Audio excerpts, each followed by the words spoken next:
aku Ayang. Aku sekarang sedang berada di Desa Tijayan. Desa Tijayan ini adalah desa yang didukung oleh Kementerian PUPR. Kementerian PUPR sendiri itu mempunyai program yang bernama Sanitasi Perdesaan Padat Karya. Apa itu sanitasi perdesaan padat karya? Yuk, biar jelasnya, kita langsung aja ke desanya.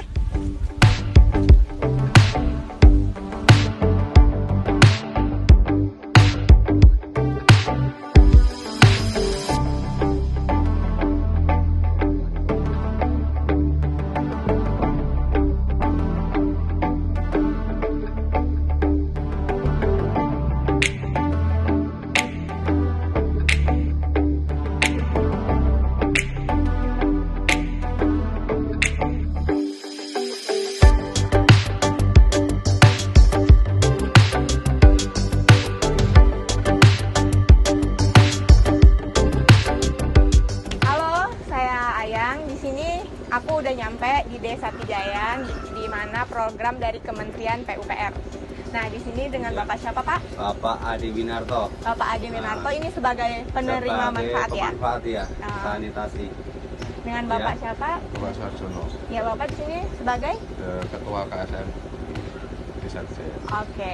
Nah, kita akan mewawancarai dua narasumber kita ini dari penerima manfaatnya sendiri dan dari ketua KSM-nya ya. Bapak di sini tugas dan perannya itu dalam program Kementerian PUPR ini apa, Pak? Untuk peran saya di sini selaku ketua KSM dan KSM di sini sebagai perencanaan, sosialisasi, terus kita pelaksanaan sama monitoring untuk pekerjaan bangunan sampai sosialisasi di tahap PHBS gitu ya. Untuk berjalannya program ini kan pasti ada orang-orang di dalamnya itu, Pak.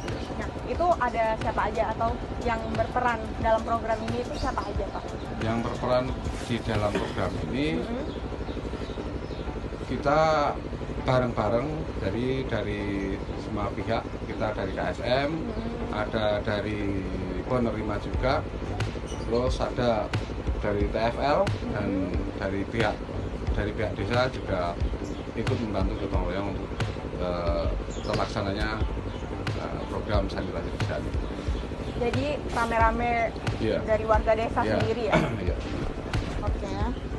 Nah, kalau misalnya ini kan untuk wilayah Jawa Tengah nih, dari programnya ini sendiri itu berjalan lancar atau gimana, Pak? Khususnya Desa Tijayan ini. Kalau khususnya desa sini itu alhamdulillah lancar. Cuman ada kendala sedikit, tapi kendala di waktu ada ini kan COVID kemarin ada sempat ada zona merah, jadi kita berhenti dulu sekitar 2 mingguan kita berhenti, jadi agak terkendalanya itu, jadi agak pekerjaannya agak berhenti, terus kita ambil tempat yang sekiranya tidak ada zona merah, kita kerjakan lagi. Oh, tapi untuk Desa Tijayan sendiri ini termasuk zona merah nggak sih, Pak, dalam keadaan sekarang nih COVID gitu?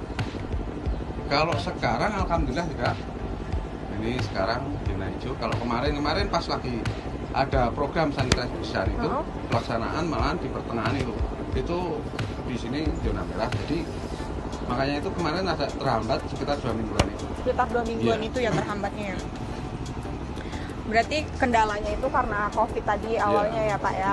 Kesulitannya itu lebih ke warganya berhenti sejenak ya. Iya. Agar nggak tersebar COVID-nya ya, Pak ya. Karena dilarang juga sama pemerintah. Pemerintah ya. Pemerintah desa juga melarang untuk pengerjaan, jadi suruh dulu gitu. Nah, untuk jumlah di Desa Tijayan ini itu ada berapa unit, Pak, yang terrealisasi? Oh iya. Kalau yang di Desa Tijayan itu yang terrealisasi sekitar 35 unit. Dari pengajuan awal itu sekitar 100 unit. Baru terrealisasi sekitar 35 unit. Ya harapan dari kami semoga untuk kedepannya yang ada tambahan lagi, karena di sini masih banyak rumah-rumah yang masih memerlukan perlu bantuan ya, masih banyak ya. Masih banyak. Itu dari 100 aja itu masih ada lagi gitu. Untuk programnya sendiri Pak, ini cara bersosialisasinya ke masyarakat itu seperti apa Pak? Sosialisasi kita dari awal kita sosialisasikan untuk pembangunan di bantuan untuk sanitasi pedesaan ini. Dari awal kita mulai data ke penerima manfaat bahwa di sini besok akan dikasih bantuan itu. Terus kriteria yang masuk di kriteria bantuan ini juga kita sosialisasikan juga, tapi kebanyakan di sini memenuhi syarat untuk mendapatkan bantuan.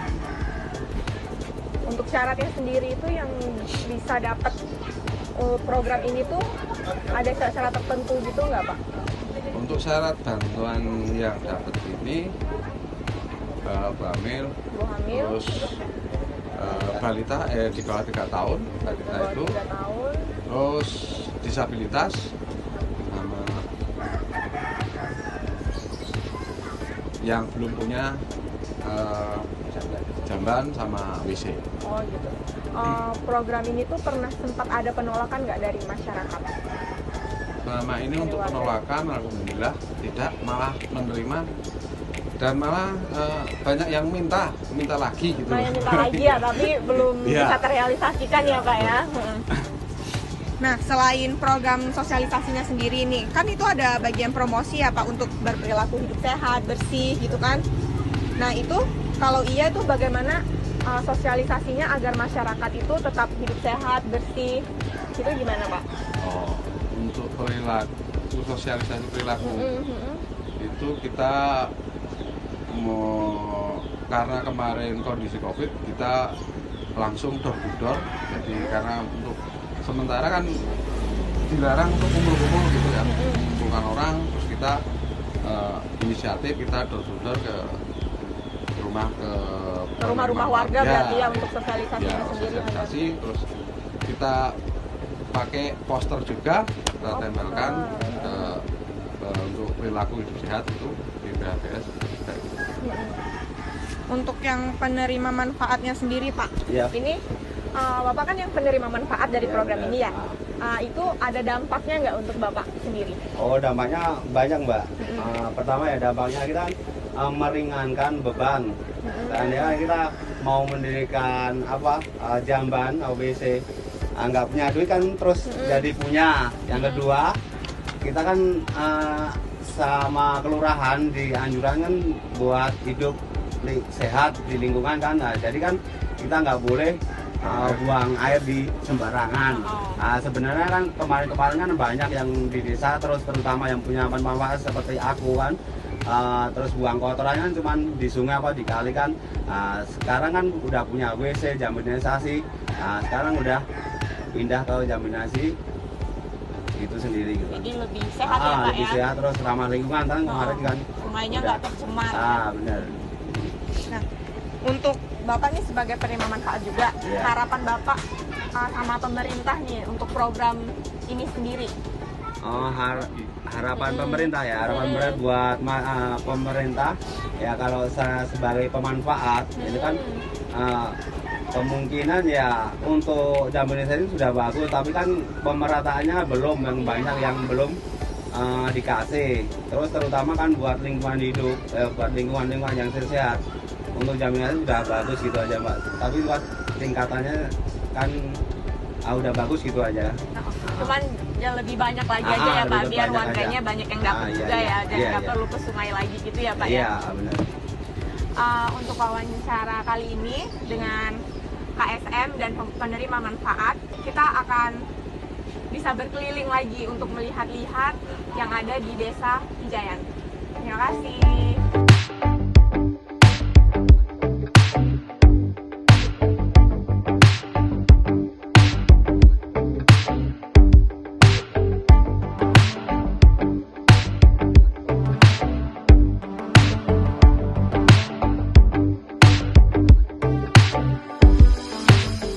Jadi, program sanitasi perdesaan padat karya merupakan kegiatan pemberdayaan masyarakat marginal atau miskin yang bersifat produktif.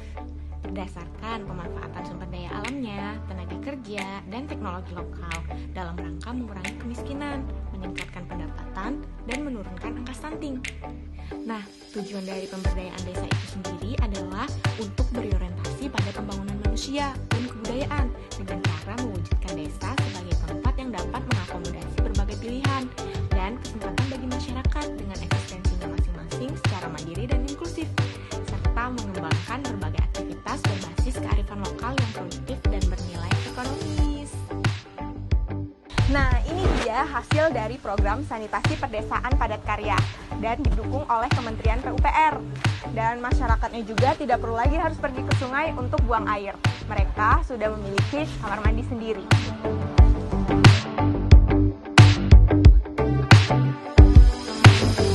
Terima kasih. Kami dari pemerintah Desa Tijayan mengucapkan